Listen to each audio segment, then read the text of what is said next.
Binge the full week of The Ray Taylor Show ad-free over at inspireddisorder.com/plus. This is The Ray Taylor Show. Welcome to the Poker Face Recap Podcast, where every week I dive into the world of the hit Peacock series, Poker Face. I'm your host, Ray Taylor, and I'm excited to break down each episode in this character-driven murder mystery series. No bullshit. So sit back, relax, and crack open a tall can of beer, and let's get started on this wild ride with Charlie Cale as she solves murders across the United States. This episode is Season 1, Episode 1, Dead Man's Hand. This episode aired January 26th of this year, 2023. This episode is written and directed by the one and only Rian Johnson, the creator of the show. It is co-written, or the story editor is Wyatt Kane, and another story editor is Charlie Pepper. The guest stars, as many of these episodes have, if not all, are Adrien Brody, Dascha Polanco, and Benjamin Bratt. This episode, we are introduced to our unlikely detective, Charlie Cale, played by the glorious Natasha Lyonne, working as a waitress at a casino in Las Vegas, off the Strip. We learn about her ability to call bullshit. We see why she's on the run as she solves the murders of her friend in this episode. This is a well-written and directed episode by Rian Johnson, as all of his films are, in my opinion, and a great mystery whodunit writer in general, with the Knives Out, the Benoit Blanc movies, Knives Out and Glass Onion. This movie has a great, fun cast with a lot of great guest stars, as I mentioned. At first, it seemed this show was going to be a mystery that we were going to spend the entire season uncovering the mystery in this first episode. But thankfully, refreshingly, it is, as all of these episodes are, a self-contained mystery. Each episode, Charlie Cale is solving a new mystery, uncovering a new murder, and on the run to a new place. So I enjoyed that as well, and the self-contained nature of it, because you don't see that much anymore. Definitely something that would have been in like a Murder, She Wrote type of a show, or any of those mystery shows of the 80s and 90s, I guess. But definitely we're in a time in TV shows where a lot of the things, the whole season is told in more of a self-contained narrative, instead of episodic, where you're getting like the monster of the episode or the mystery of the episode. So I find that to be refreshing. It makes the show, each episode, so new and so different, and allows for each episode to have some really fun guest stars, as they do. But let's get into this episode, shall we? Episode 1, The Devil's Hand. There's a maid cleaning, Natalie, the character's name is Natalie, cleaning rooms in a hotel casino. While cleaning one of the rooms, she sees something on an open laptop, freaks her out, right? She decides to take a picture, tries to call somebody, but nobody answers, so she pauses and decides to run downstairs. She goes to the head of security, who is the one and only Benjamin Bratt, who is Cliff Legrand, I believe is his name, Benjamin Bratt. So she goes to him, head of security, and she tells him what she saw in the high rollers room, which is the room she was cleaning, and she shows him a picture that she took. We don't see the picture. We never see the picture, but we get a good idea of what the picture is of. Then Legrand takes her to the manager of the casino, right? And in the secretary's room, says he's busy, gets on the phone, says it's a code red, and Sterling Foster Jr., the manager of this hotel and casino, played by Adrien Brody, brings them into his office. Right? He is the son of the owner of the casino. So he is Junior. He is Sterling Foster Jr. And while looking at the pic, he says, "I don't believe it." Kane, the high roller, he means a lot to this casino, but he tells her he's going to take care of it, right? Tells her, "Don't worry about your cart that's still up there," because she just rushed away from cleaning. And don't worry about clocking out. Just go home. We'll take care of it, right? They'll contact the FBI. They may need to get your statement or whatever. He's not really sure how this stuff works. But you see him quickly delete the photo off of her phone. And he tells her before she leaves to not talk to anybody. Don't tell anybody about this, right? So clearly he's making a situation where he's going to be able to cover it up, right? And Legrand, Cliff, asks if they should call his father, right? And of course, Junior is like, no, I got to take this, right? Clearly, one of those kind of kids didn't make any money, right? All of his wealth came from his father's success. He is the fuck up of the family, and he doesn't want daddy's help. He wants to fix this situation on his own. He's constantly in need of his father's validation, constantly striving to prove to daddy that he can handle it. And Legrand's like, "Okay, tell me what to do," right? We're seeing in this movie, as to be expected, some great camera work. Very simple camera work from Rian Johnson. Some pans, some tilts, some zooms that add a little bit more to this than you would see in a normal TV episode, and something that in future episodes that are not directed by Rian Johnson are clearly lacking. But this being the pilot episode, I would imagine they went the extra mile. And Rian Johnson is one to go the extra mile to make sure that his work stands out. But we have Legrand ends up going to get a gun out of a safe, and she goes home. Natalie goes home. And then Legrand shows up to her house before she gets there. He bangs on the door. Her husband, who's drinking on the couch watching monster trucks, thinks it's somebody canvassing for an election or whatever, saying, we don't vote. But he opens the door, and right away, Cliff goes in, shoots Larry. I think his name is Larry, in the head. I should probably pull up their names so I don't miss any of those. But shoots Natalie's husband in the head immediately as he walks through the door. And then waits for Natalie to come home, and as soon as she walks through the door, shoots her as well. He puts the gun in Larry's hand. Her husband, Jerry, sorry, not Larry, puts the gun in Jerry's hand and leaves. So clearly setting up a murder-suicide to make it look that way anyway. And then he calls Junior to tell him that it's done. Let me get this good here. Calls Junior to tell him that it's done. Cut to our star, Natasha Lyonne, a.k.a. Charlie Cale, in her trailer outside of town. She goes outside. She sees her neighbor is kind of taking a crate of stuff.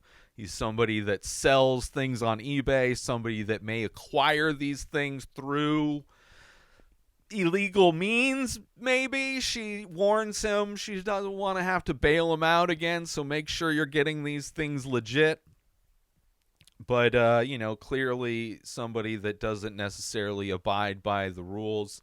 It is morning time before she goes to work, but she goes out to her lawn chair at the front of her trailer, cracks open one of many tall cans of beer that she drinks. This one happens to be a Coors Light, and just kind of, that's her wake-up ritual, as it were. Very interesting lifestyle, not only for just Charlie Cale, but definitely, I'm sure, a similar lifestyle or true-to-life lifestyle that a lot of people who work in Vegas, because Vegas is definitely a place where, as we see, even when she's at work, not only having fun doing her job, but smoking cigarettes while she's working, drinking alcohol while she's working.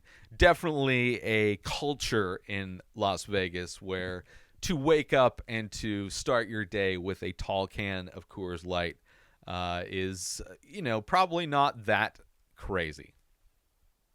Her car won't start, so she calls her friend for a ride, find out that her friend is Natalie, and eventually we find out that this is a few days before the events that we had just seen, right? And this also shows the type of format that we're going to be seeing throughout these episodes, where we will see the crime take place without Charlie involved.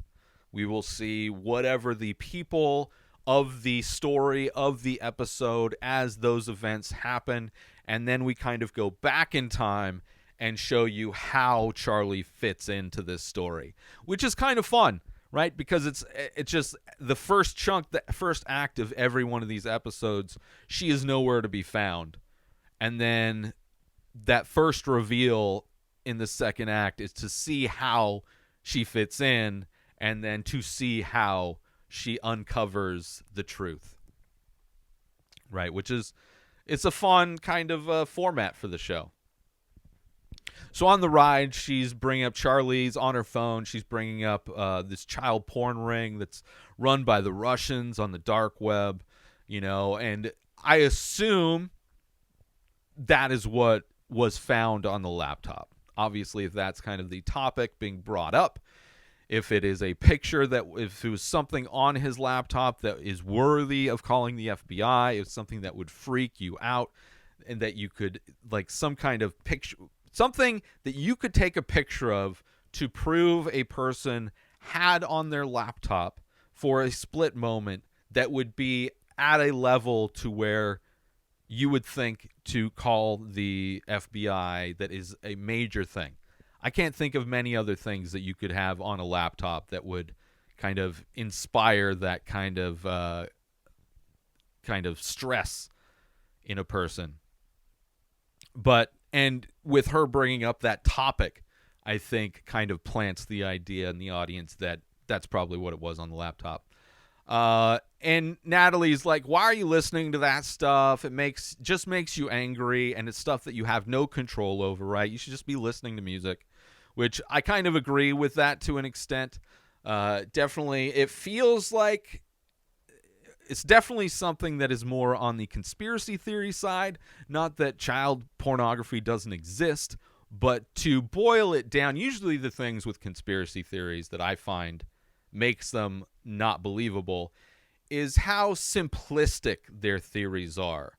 That, I mean, in some ways, or overly complex, that like only the Russians are dealing in this illegal activity on the dark web, versus it is a thing that happens everywhere in the world, and maybe also Russians are doing it on the dark web, right?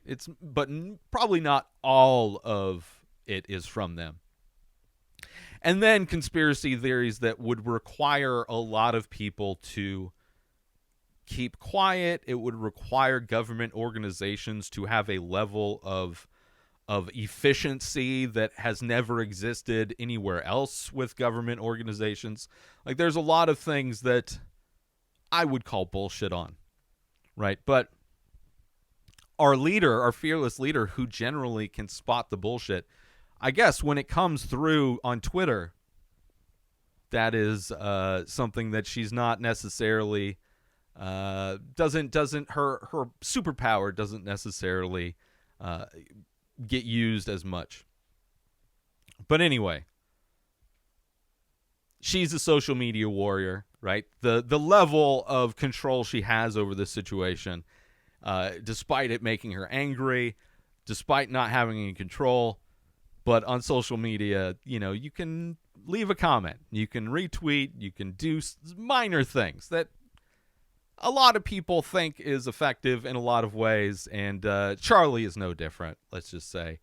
But she, when they get to work, asking if Natalie's okay, right? She's wearing these giant sunglasses, kind of, in a mood, asking her if she's okay, and she calls bullshit on that, right? And she's like, bullshit's, I see bullshit, I say bullshit, right?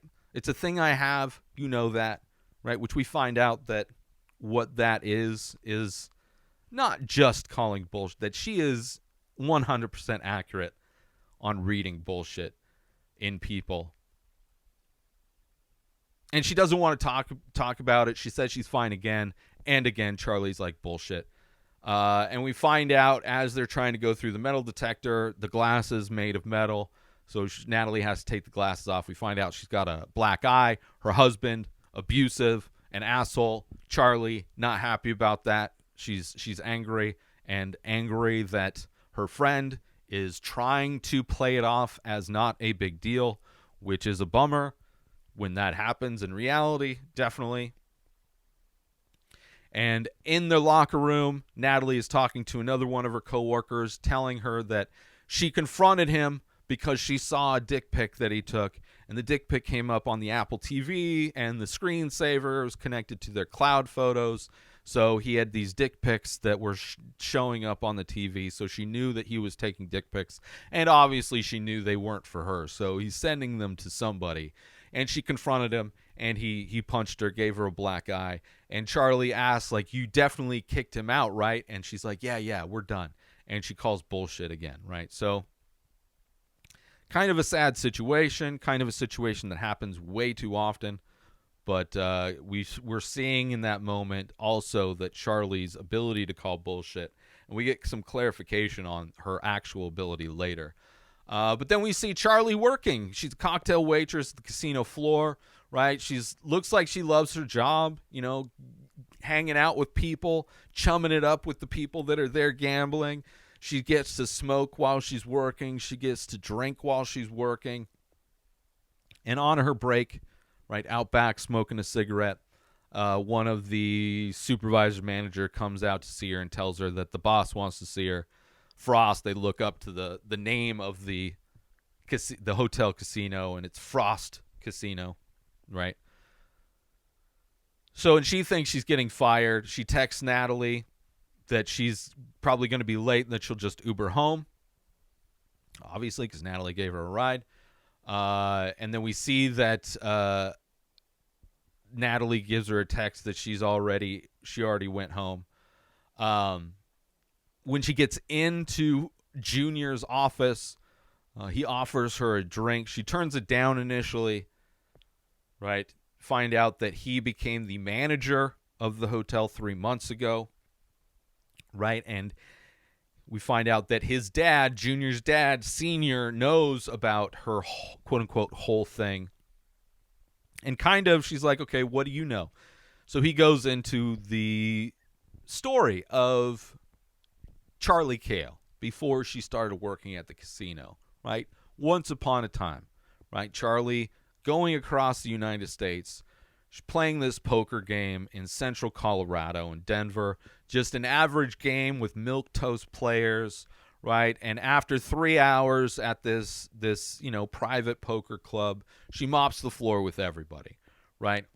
And this is not a singular event. This is one of many times this was happening, right?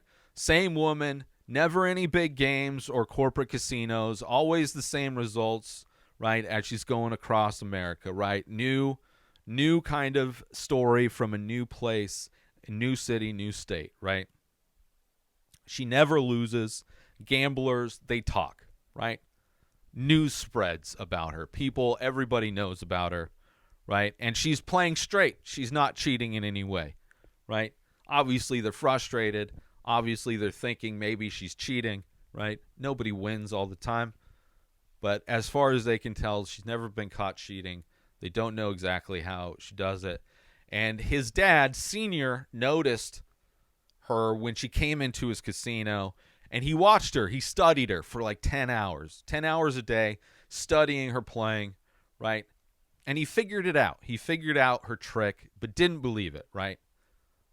And they don't necessarily mention her ability yet, right? She decides then she wants a drink. So she gets another tall can, this time of Heineken instead of Coors Light. A little bit higher end tall can. It's still a tall can of beer, but a little bit better than Coors Light. This episode made me want to drink beer.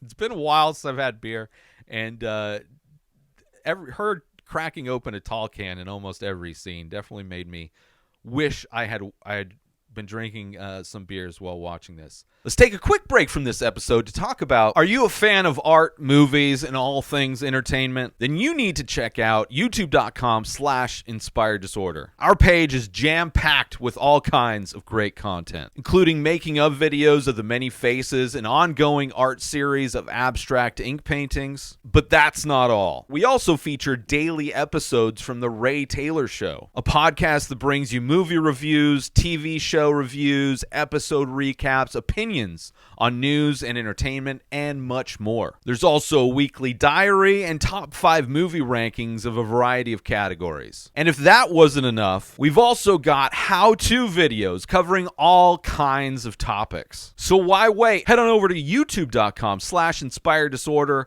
and start exploring the amazing content we have to offer. And now back to the show.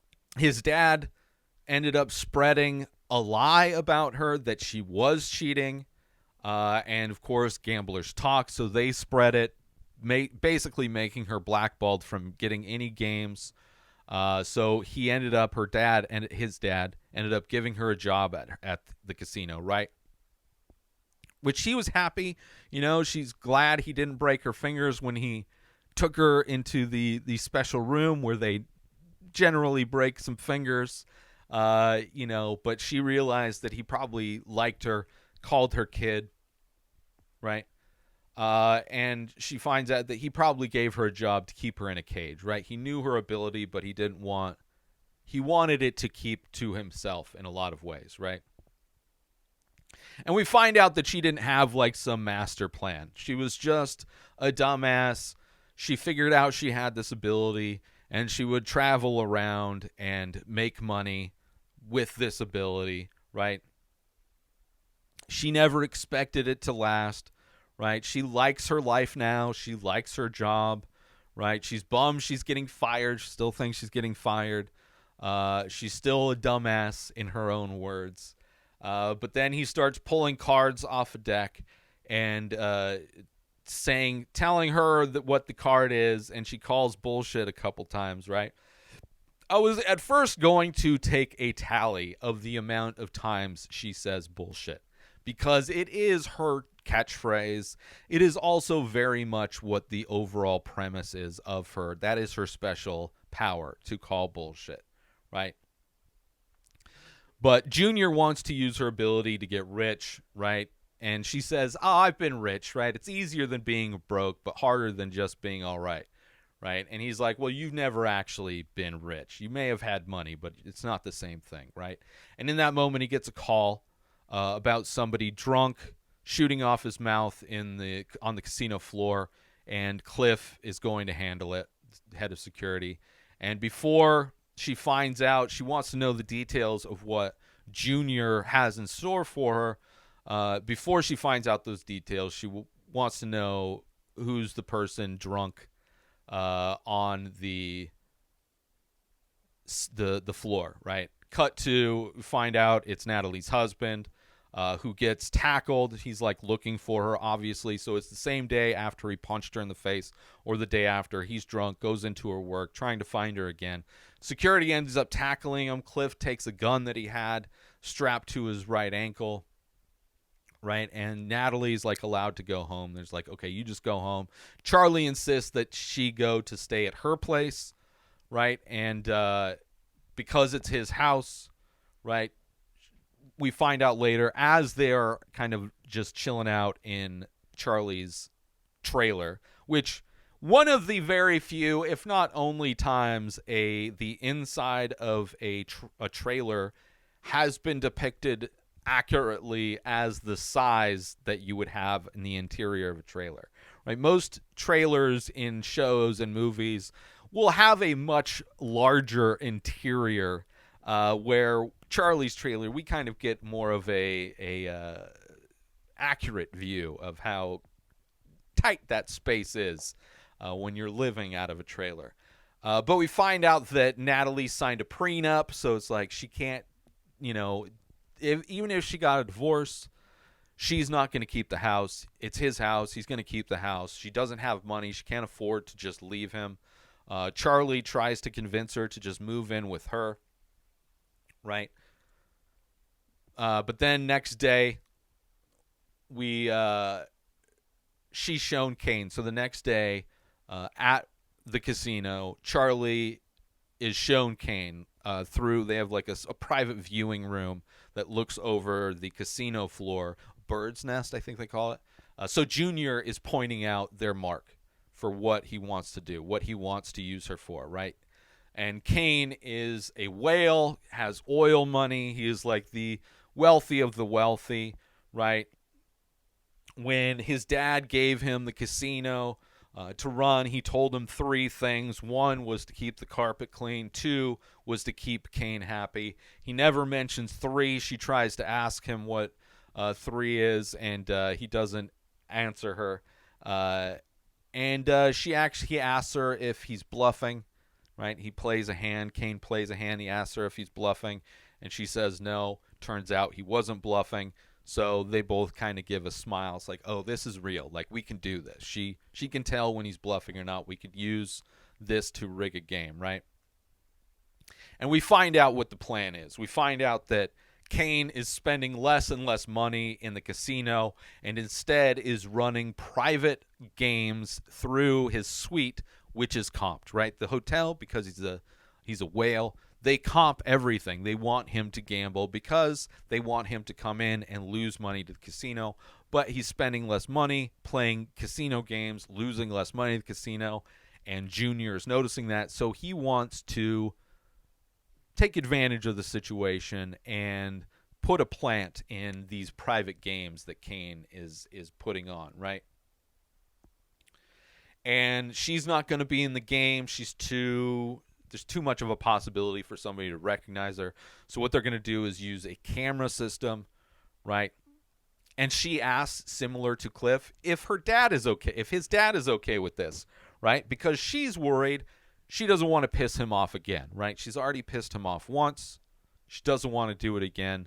But of course, Junior, being Junior, not liking that question at all, doesn't really, and he's good at kind of avoiding answering the questions because he knows that she would be able to point out his lies,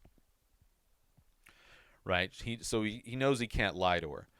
So in a lot of situations when she's asking him questions, he kind of diverts or answers with the question himself.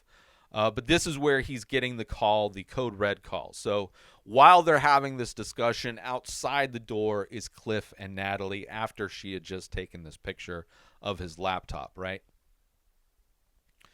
So Junior lets Charlie go down the private elevator from his office, which has a bar in the elevator, which is very nice, which obviously she loves, and it goes down to... So obviously Junior opens the door and Cliff and Natalie are outside, and the elevator goes down to that private viewing room where they were before, the bird's nest or whatever. And she's looking over the casino floor, cracks open another beer, and she noticed that while she was in this meeting with Junior that she missed a call from Natalie. And I got to say that Rian Johnson's scripts are so well constructed, right? The way this show is told, where it's like filling in the other side of the story that we've already seen, it's beautiful how everything kind of fits together like a zipper, right? A zipper that just slides right up perfectly. So she tries to call Natalie back, obviously, and Natalie's not answering her phone because it goes straight to voicemail, obviously, because she is in a meeting with Junior at this moment. And after Junior's meeting with Natalie and Cliff, goes back down to the crow's nest or whatever it is and joins Cale a little bit longer than the 20 minutes he had initially said, right? And she clarifies that she only knows when somebody's telling a lie. She doesn't necessarily know if somebody is telling the full truth necessarily. Like, it's very kind of a specific thing. And she said it's only really useful in poker. Anything outside of poker, it's pretty useless because people lie constantly. Like birds chirping, she compares it to, right? And people lie about the most stupid, meaningless shit, which is very true. It is kind of surprising how much people will just like pathologically lie about the dumbest stuff constantly. And it's always like small. It's a lot of it. There's a lot of reasons why, I'm sure. But anyway. Right. But for her, the trick isn't necessarily finding out that somebody lies. The trick with her, what really gets her interested, is to find out why people are lying, which adds the other element to why these murder mysteries exist, because not only does she notice people are lying, but she has this nagging feeling of wanting to figure out, especially with bigger things, why they're lying about certain things.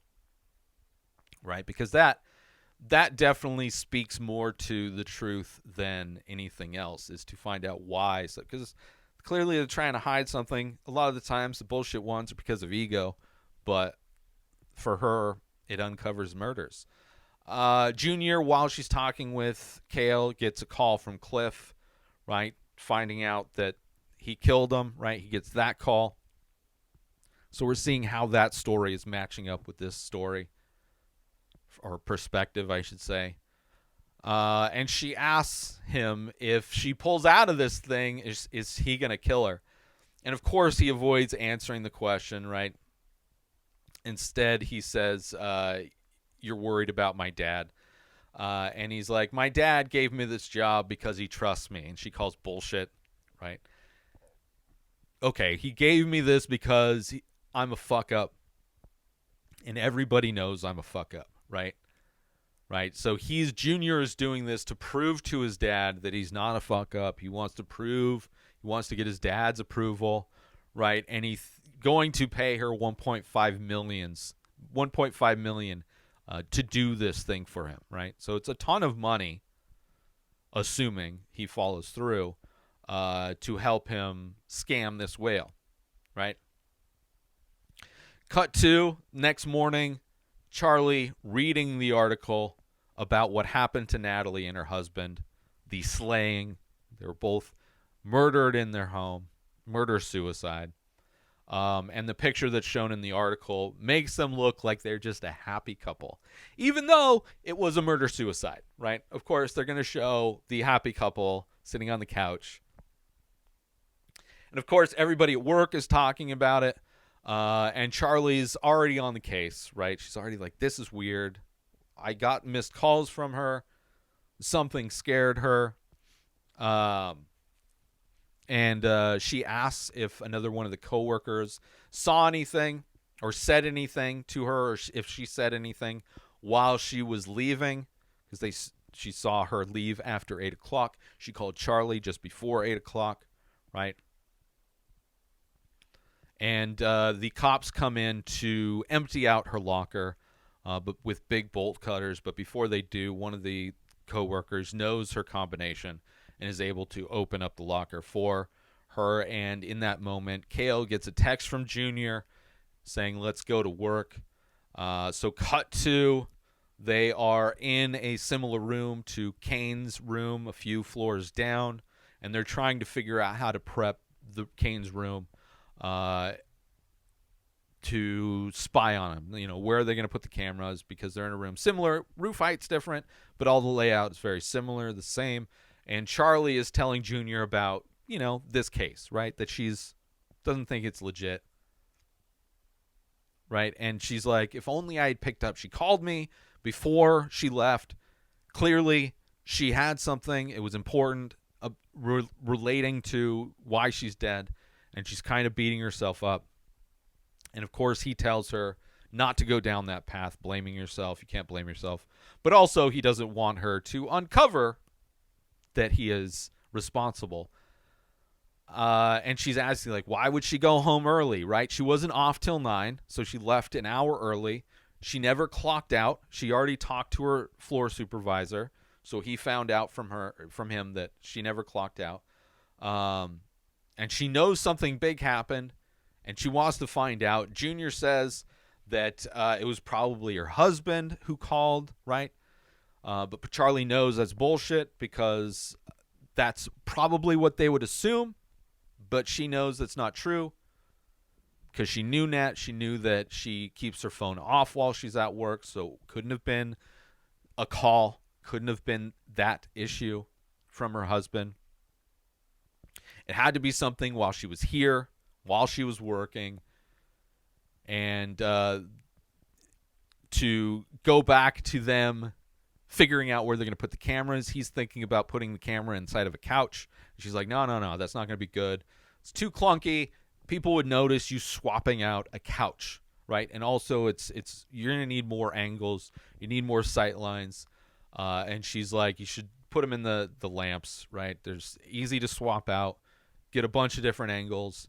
It's got a better perspective on what's going on, right? She's like effortlessly improving this situation while her real focus is trying to solve what really happened to her friend, right? And in addition to that, when she leaves, she goes to the police, right?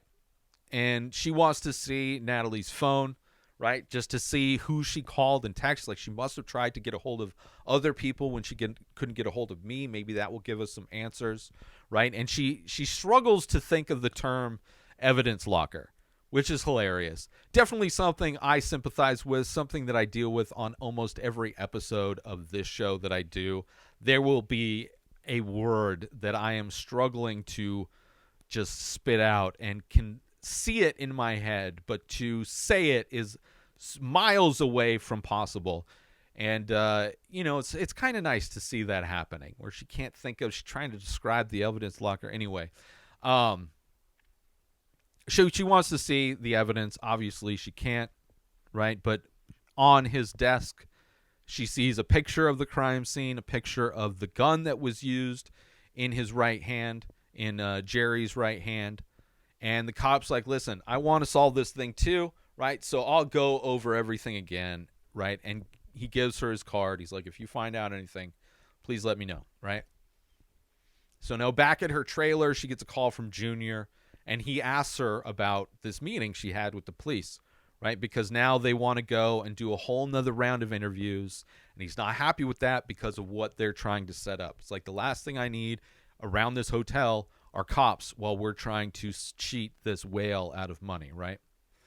And she tells him about the pic that she saw, about the gun being in his right hand, and how he is a lefty because of where he had the holster. Wouldn't make any sense for him to have the holster on his right leg if he was also right-handed. Also wouldn't make any sense if he would use his non-dominant hand to commit murder-suicide, right? And Junior tells her, listen, I told the cops to not worry about it, so they're not worried about it. So she sees in that moment that, Junior's got control over the cops. Like, they listen to him, probably because of his dad, but that's the kind of control she has. So it's like she's getting shut down in a lot of ways from another angle now. Let's take a quick break from this episode because I want to talk about, are you looking to add some unique and expressive artwork to your home, office, or wardrobe? Look no further than the Many Faces series by Ray Taylor. That's me. These abstract paintings on paper explore the endless possibilities of the human face, capturing unique expressions of emotion, mood, tone, and energy in just a few minimal features. Now you can bring these stunning and thought-provoking pieces into your own space with high-quality prints and t-shirts, featuring designs from the Many Faces series. Or take home a one-of-a-kind original piece for your collection. Don't miss out on this opportunity to add some original and expressive artwork to your home, office, or wardrobe. Head on over to InspiredDisorder.com to browse and purchase original artworks, prints, and t-shirts from the Many Faces series today. And now, back to the show. So her and her eBay neighbor, who clearly has the ability to get into places he shouldn't be, is helping her pick the lock of Natalie and Jerry's home, so she can go in and look around to find evidence, to find clues, right? And she goes in, she finds a tablet which is locked. She tries to use the picture that was used in the newspaper to see if that would use the Face ID thing. Of course, that doesn't work. She tries a couple codes. That doesn't work. So she holds on to the tablet. Cut to the next morning where she's laying in bed and still trying to clearly doing these codes all night. Her wrist is sore. She's out of beer. So she walks herself to the liquor store to buy more beer. Still doing this code. She's out of money. She needs to get cash. She puts the tablet on the ATM machine. And in that moment, when she types in her ATM pin and checks her phone, she realizes that she uses the same code for her ATM pin and her phone. And maybe that's something that Natalie does, right? Maybe Natalie uses the same number for multiple combinations. So, of course, she calls that employee that knew Natalie's locker combination, right? 9248. Tries it on the tablet. It works. Great. Finds out Messenger not set up. So it doesn't have a copy of the text that she sent, right? She kind of scrolls through the email, but there's, it's all junk in there. Who really has? Trying to find any important information in somebody's email account seems pretty ridiculous. And then she remembers, right, in the wallpaper, right, it's a picture of her and her husband with these clouds behind them. She looks at the clouds. She's like, oh, the clouds, the dick cloud. So she clicks on the cloud. And, of course, she finds the dick cloud. She finds all the dick pics, scrolls down to the most recent picture, opens it up, and she finds the picture of Kane's laptop. She brings the tablet to Junior. Cliff is also in the office, and she thinks that Kane found out and sent one of his bodyguards to kill her. Obviously, we know that not to be true, right? And Kane wants to take his money first. He's like, listen, we can do that after we take his money, right? Let's get him where it hurts first, and then we'll call the FBI. And because this isn't going anywhere, after we do this, then we'll do that, right? And she gets another tall can of beer. She goes down right after this meeting, after she tells him, she grabs the tablet, right? Doesn't leave the tablet with them. She goes back down to the bar, and the bartender's like, you want your regular? Opens up the tall can for her, as is her morning beverage.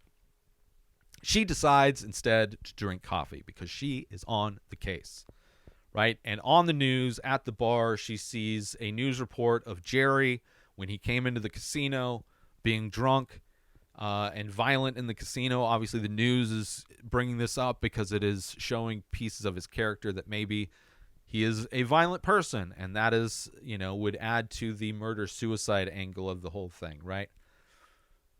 And after she sees the news article, she jumps into the elevator where Cliff is going upstairs, right? Going up, and she's going a mile a minute because she's drinking coffee. She never drinks coffee.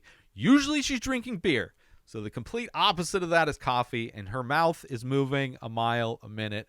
And Cliff asks if she's doing blow, and she's like, no, I had coffee. Anyway, she's asking him why he let Jerry go, right? The news said it was Natalie who asked him to go, but she knows that's not true. She was with Natalie, right? She didn't request that. And we find out that Cliff just decided to give him a warning not to press charges, right? But he says that he never came back, right?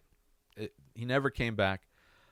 Moving on to them testing out the cameras. She's in Junior's office, and she comes down to where the cameras are, and she's bullshit, true, bullshit. So everything's on point. He tells her that he's going to give the guy who's the going to be the plant is going to wear a clicker on his ankle, and he gives her the remote, and he's like, 1 click for true, 2 clicks for bullshit, right? Make it simple. Don't get crazy. Just be on point, right? And she asks him what the call was that they got during his first meeting, because she knew he was lying when he asked if everything was okay, right? And he's like, okay, well, I was talking to Cliff, right? And she's like, well, what were you calling Cliff about? And of course they don't want to talk about it. So he asks her, what do you think we were talking about it, right? Clearly knowing he can't answer because she will know he's lying, right? Obviously can't tell him the truth that he found out that they killed Natalie and her husband, right? So she kind of like realizes that this is probably not the right tactic, kind of mumbles her way out. And he's like, as she's leaving, he's like, listen, Cliff calls me 50 times a day for 50 different things, right? And after she leaves, Cliff knows like they're in trouble, right? She's a human lie detector and she's asking questions like she knows something is up, right? She found the pic. She's on the trail, right? Like this is not good for them. And Junior's like, fuck you, we're doing this, right?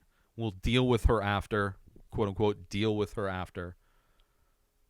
So now it's the day of the poker game. The lamps are getting swapped out. Cliff swaps the cameras out. Kane is late, right? The players are all waiting for Kane, drinking at the bar.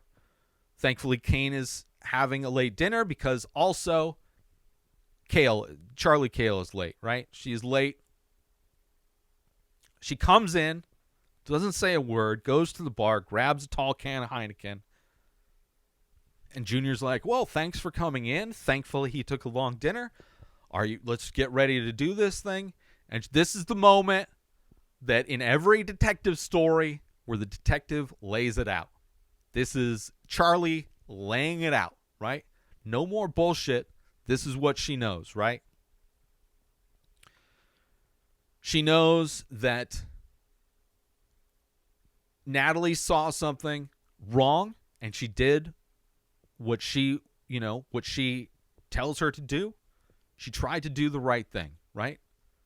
And you killed her. Well, you had Cliff do it, right? And she's like, say it's bullshit if it's true, right? Say it's bullshit. Say I'm wrong, right? Clearly calling his bluff. She took the picture. Natalie took the picture to turn him in, right? She tried to call me, right? She didn't tell her supervisor when she left. So I'm thinking she came to you and Cliff that night. She noticed something on the TV. Charlie noticed something on the TV that she saw at the bar, right? And she plays the video for Jerry, right? She plays the video of Jerry, I should say, walking out, right? With the metal detector. And she's like, you notice anything? There's no gun, right? Metal detector doesn't go off when they kick him out. And when she was talking to Cliff, she knows Cliff took it. She saw Cliff take it during that altercation. And she knows that Jerry never came back for it because he asked Cliff in the elevator previous day, right? So the gun was here with Cliff, so Jerry couldn't have used it to kill her and himself, right?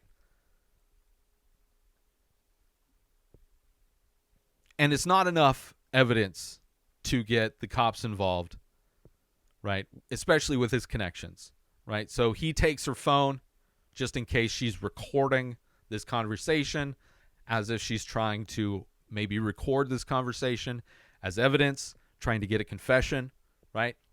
And he lays out a story where she was drinking a lot that week, missing her shifts, right? He talked to her supervisor and told them that she's just going through a tough time. Her friend died, okay? So I know she's drinking a lot. I know she's missing the shifts. Obviously, she's doing that because she's setting up to do this thing to screw over the whale, right? Clearly, Junior laying out the story that makes sense that she would commit suicide, right? And after he fired her for missing work, she was so distraught, she just jumped off the balcony, right? So clearly going all in, right? Listen, you're going to tell this story about me? Well, listen to the story I got about you, right? And that she tells him that she recorded the conversation that they had from earlier, the day before, when they're going over the details of the scam against Kane, right? When they're in the thing, 1 click for true, 2 clicks for false, right? That was the conversation that she recorded. And he's like, what's that going to do? There's no law against cheating in a private poker game. And she's like, I'm not a cop. Why do you think I'm trying to convict you? That's not what I'm trying to do, right? He's not impressed, right? His cops, and plus his cops listen to him. They're his cops, right? Or his dad's cops, right? And she's like, I recorded that so I could, as somebody once said, to get you where it hurts, right? The wallet, right? Gamblers talk.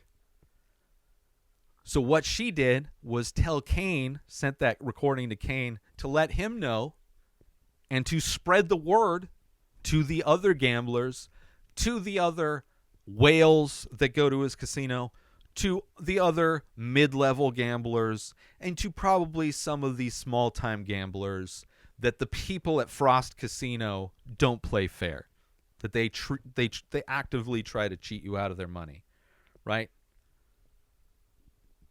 So in essence, she blackballed his casino, and once again, Junior is a failure, right? He is the fuck up once again, right? Cliff laughing, right? Obviously laughing because he knew this was a bad idea, wanting to call his dad to let him in on what they're trying to do, laughing at this thing, right? And then instantly Cliff gets a call from his dad, right? Caller ID, dad's calling, right? And in that moment, Junior just walks calmly, steady pace, right out the window, walked 1-2 steps up the chair that was against the balcony wall, and just jumps off the balcony. Just realizing in that moment that he had been got, that there's no coming back from that. His dad, not happy. He ruined what his dad built. He not only ruined the casino that his dad built, but ruined the family name forever. He destroyed the family. Junior, epic fuck up on next level. Right? Amazing. And he just jumps off the balcony, right? Doing the thing that he was going to do to Charlie. And in that moment, Charlie realizes that she needs to get the fuck out, right? Because Cliff is still there. Cliff is loyal to Senior. And she runs out.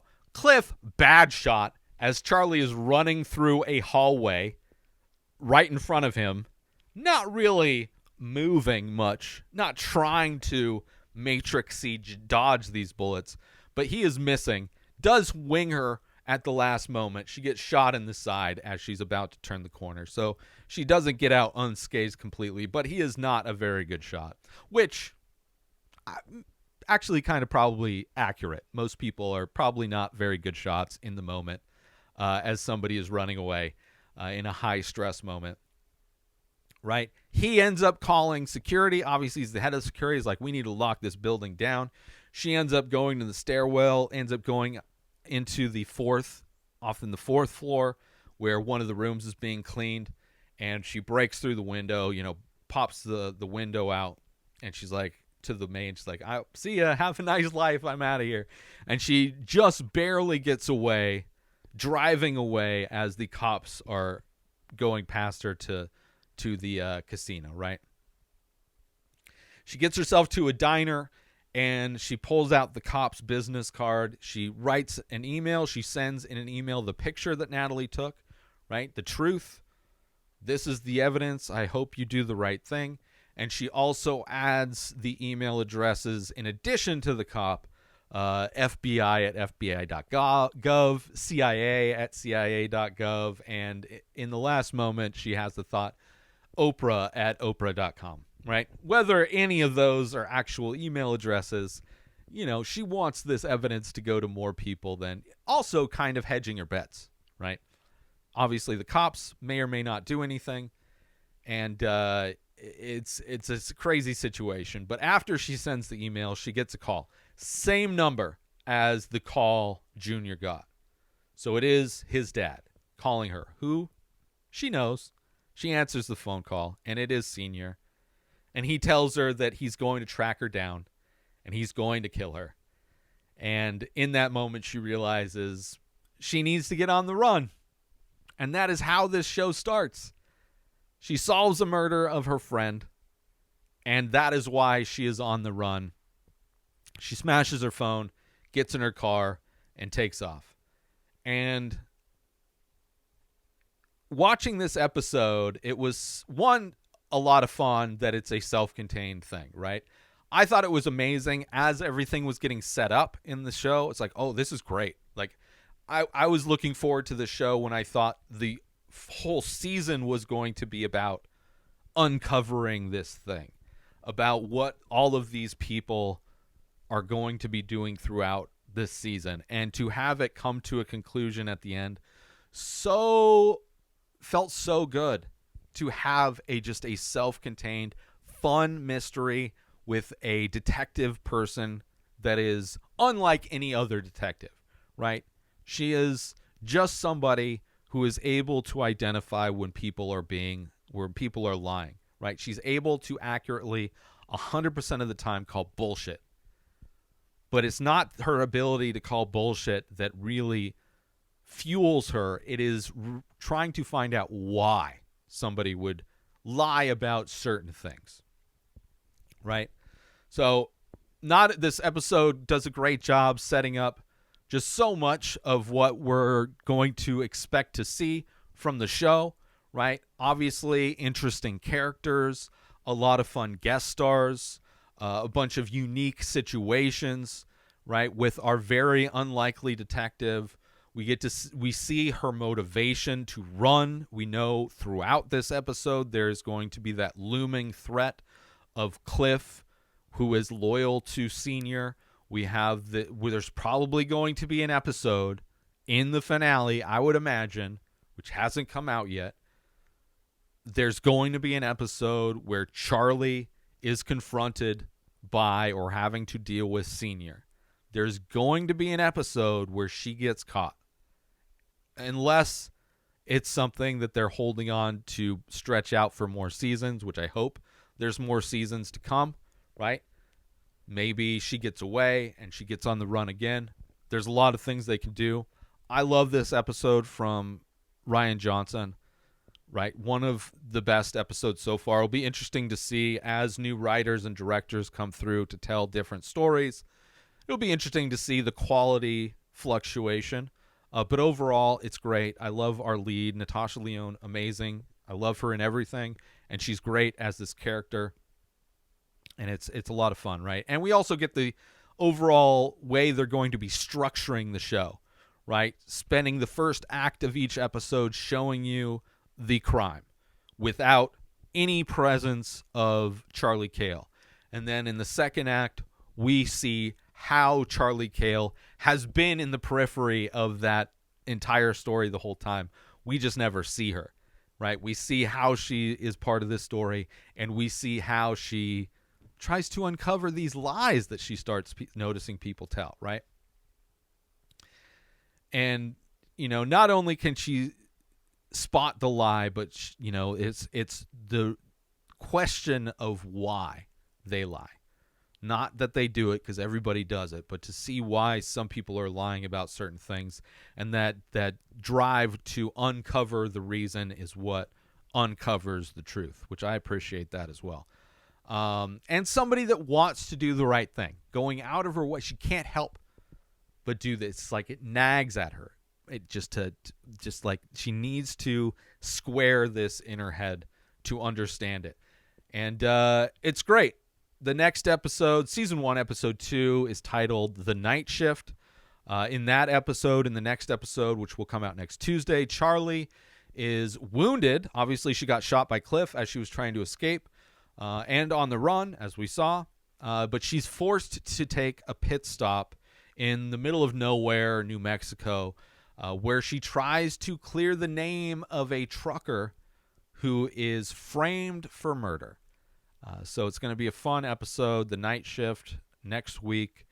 And that's a wrap for this week's episode of Poker Face Recap Podcast. Tune in next Tuesday for another recap of the latest episode, and join the conversation by leaving a comment and a rating on your favorite podcast platform, as well as YouTube if you are watching these episodes. Until next time, keep your poker face on, and see you next week. No bullshit. New episodes of The Ray Taylor Show come out every single day. Subscribe on YouTube and everywhere our podcasts are found. Binge the full week over at inspireddisorder.com/plus. Buy Ray Taylor Show merch over at inspireddisorder.com. Have a wonderful day, everybody. Peace out! Today is the day where you wake up and you realize that everything that you've been dreaming about, everything that you've been wanting, every goal and wish and hope that you've ever had can become real. Dreams can come true. What you manifest in your mind, you can bring to reality.